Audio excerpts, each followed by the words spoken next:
Bonjour et bienvenue dans cette pépite de créativité avec Emily Hawks, en prévision du Festival de la créativité que nous vous offrons du 15 au 23 octobre 2022. Vous rencontrerez dans chacune de ces vidéos l'un des intervenants ou l'une des intervenantes du festival pour découvrir leur univers créatif. Aujourd'hui, nous sommes avec Emily Hawks, art thérapeute certifiée en journal créatif.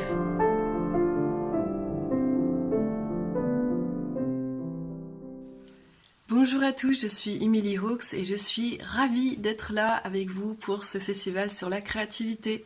Alors pourquoi j'ai dit oui à Emeline et Stella pour venir, pour répondre à leur invitation et être présente à ce sommet, c'est que la créativité est vraiment au cœur de ma vie, au cœur dans tous les domaines de ma vie et aussi dans mon métier dans lequel je transmets ou j'accompagne les personnes à se guérir à travers la créativité et aussi à trouver du sens dans leur vie, à se reconnecter à la joie de vivre, à la rivière sous la rivière, comme dit Pinkola Estés dans Femme qui court avec les loups, avec cette énergie vitale qui coule à travers nous et et dans lequel avec lesquels parfois on est déconnecté.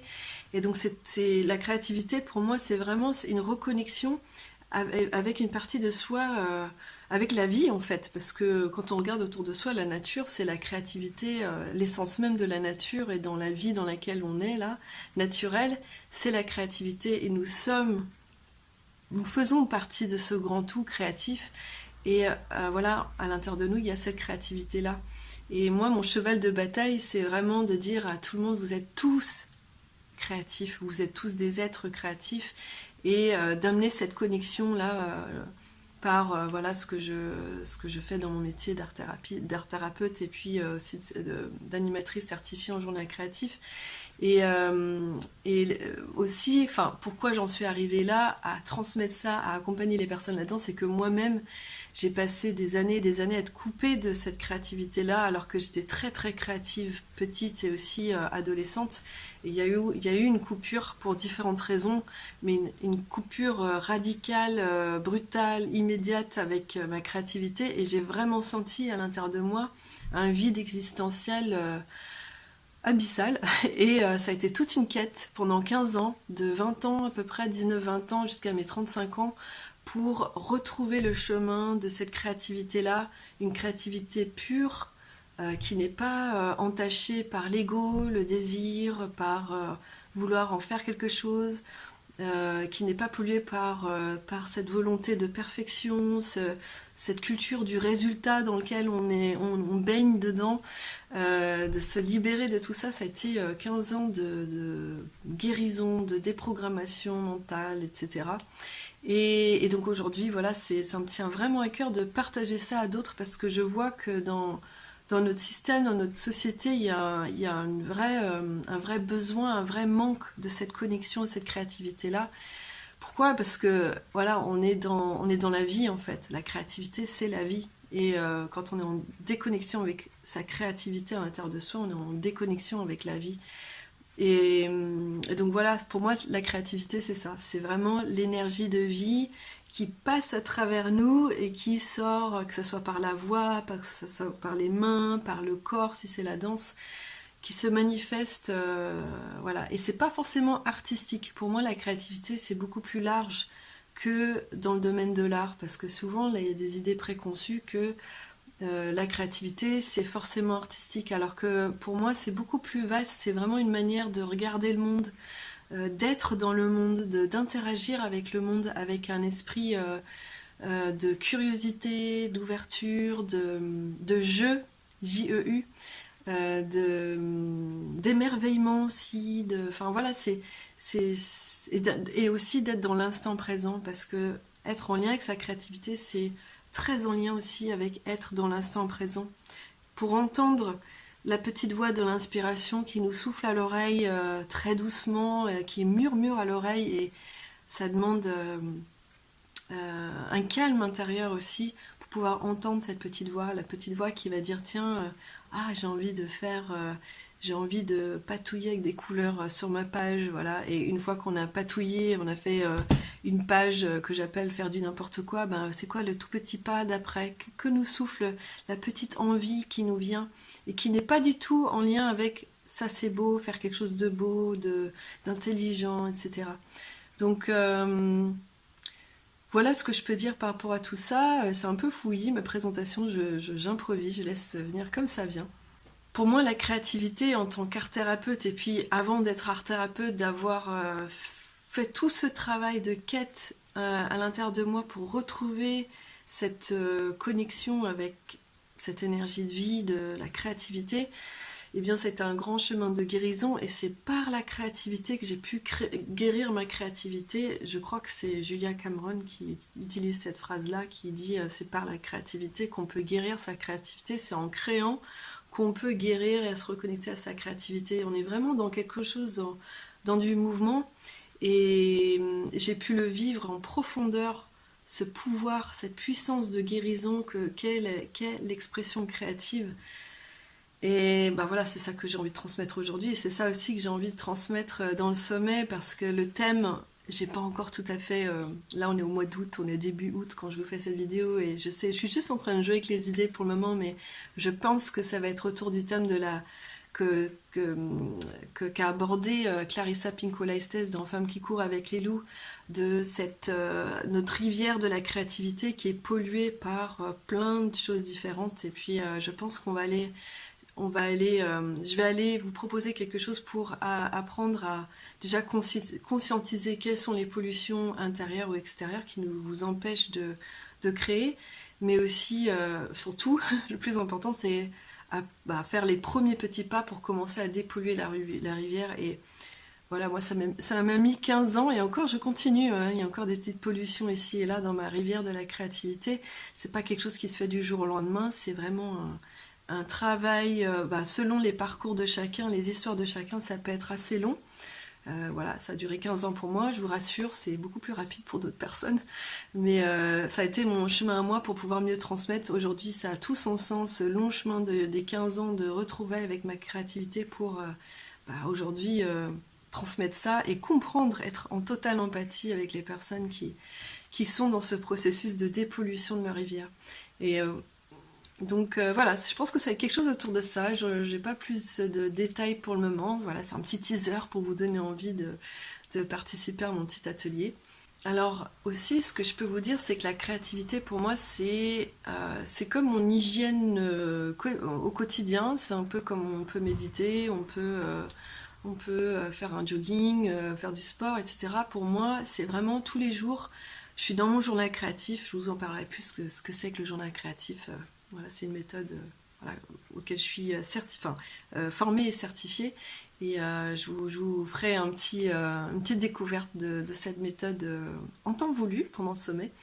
En tout cas, moi, tous les jours, je suis dans mon journal, quasiment tous les jours, et c'est vraiment qu'est-ce qui est là dans l'instant,